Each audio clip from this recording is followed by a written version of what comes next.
Welcome, Gascast, to this Scout Report episode of GasCast. I'm joined by Ben from Cods Vlogs to talk about Jordan Rossiter. Welcome, Ben. Hi, mate. Really happy to be here. Good.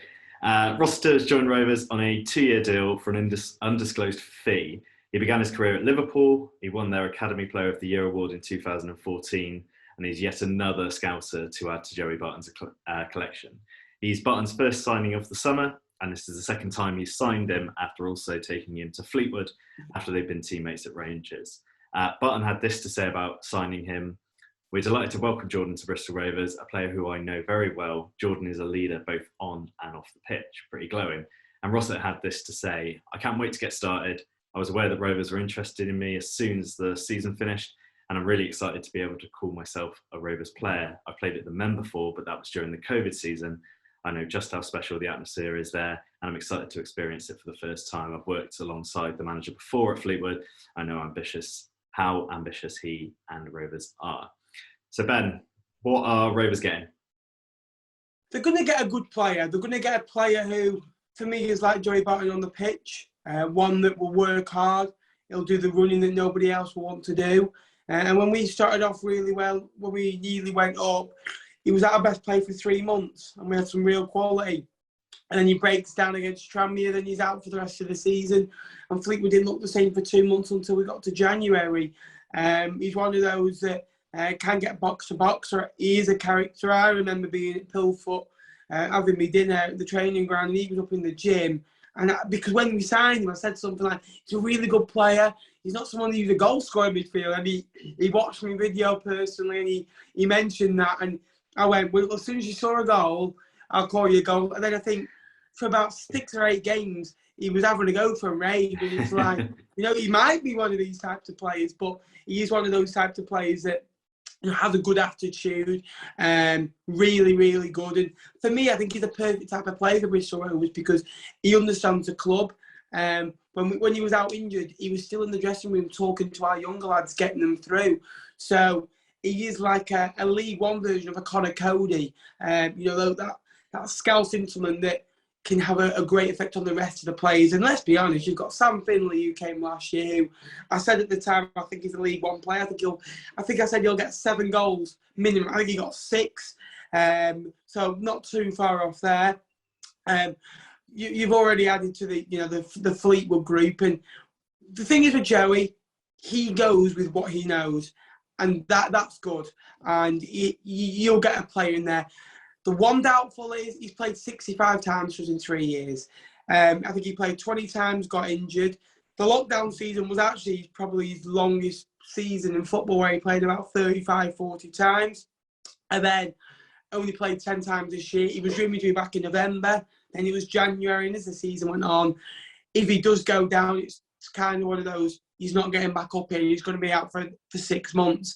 And that's his only downfall. And Bristol Rovers are a massive football club who I respect a lot. I think they're a sleeping giant. I think excellent fan base. I always think that the Men's a special place to go to as an away day. It's not the glamour's on their eye, but it feels like your gaff, and he will suit that environment for me.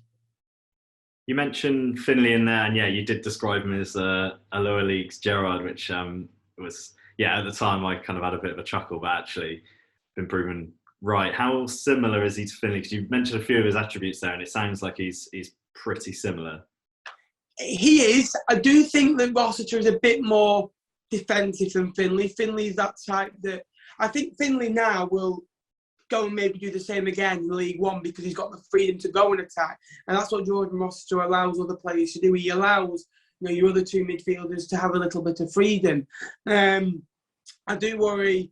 You've had Paul Coots. I think he's more of an energetic Paul Coots of a younger age. And I think that will really, really suit him for you guys. And, playing under that atmosphere will be special for him. And I'm one of those who, was I annoyed that, he was out for a long period of time? Yeah, but that only says so because, he was a big earner and he was a big player for us.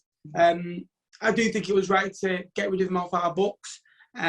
Because he'll go somewhere where he's appreciated, where he's going to play, and we can bring in a replacement in like we did.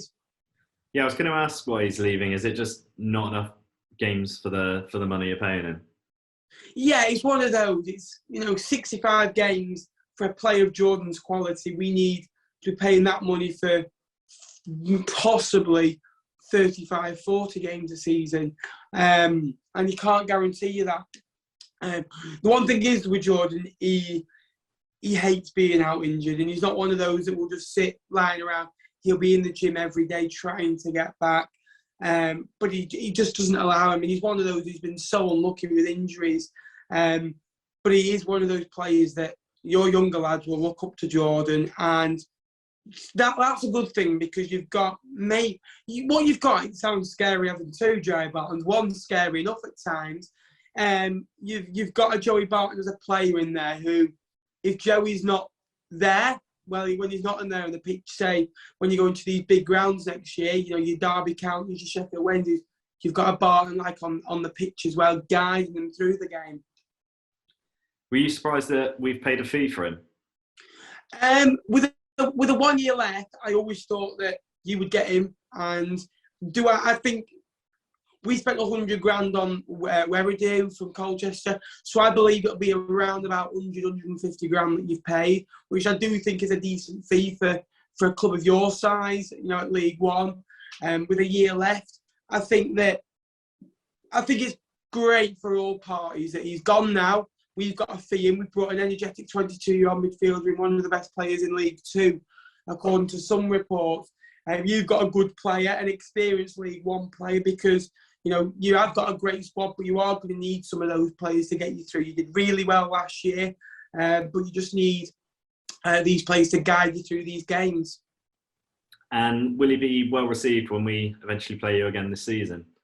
He will. I really hope he will be well received. And same for Barton, because I don't want Barton to get booed, because for me, Joey Barton left at the perfect time. Did he deserve to be sacked? Probably not, but I think it was the background issues with Jordan. He never did anything wrong for us. He got injured. It's not his fault that he got injured. He still worked as hard. He won't get booed. Same, I think, for all the lads that come back this year. Harvey Saunders, got a good move for the lad. Even when you're in League Two, you're still a much more glamorous club to come to than Fleetwood, because you're playing in front of 7,000 fans, and Fleetwood have got a great recent history, a great establishment at Pilfoot, but it's always going to be hard when a club of Bristol Rovers comes knocking, as well as having Joey Barton there as well, and a decent owner there as well, who I think you're very lucky to have him, because you're going to sign 5 days prior with him following on Instagram. Yeah, a few people have figured out that trick with the owner as well. He tends to follow our potential signings on Instagram. Well, that's everything I wanted to know, and I hope you guys says that's everything you wanted to know. Thank you very much for your time, Ben. That was absolutely brilliant. Thanks very much, man. I'm looking forward to coming down to the Men this year, obviously with the fixtures being released, so hopefully we'll get you nice and early in the season, knowing now look at the last game of the season. We'll both go for promotion. Absolutely. Well, best of luck for the season. Cheers, mate. You too.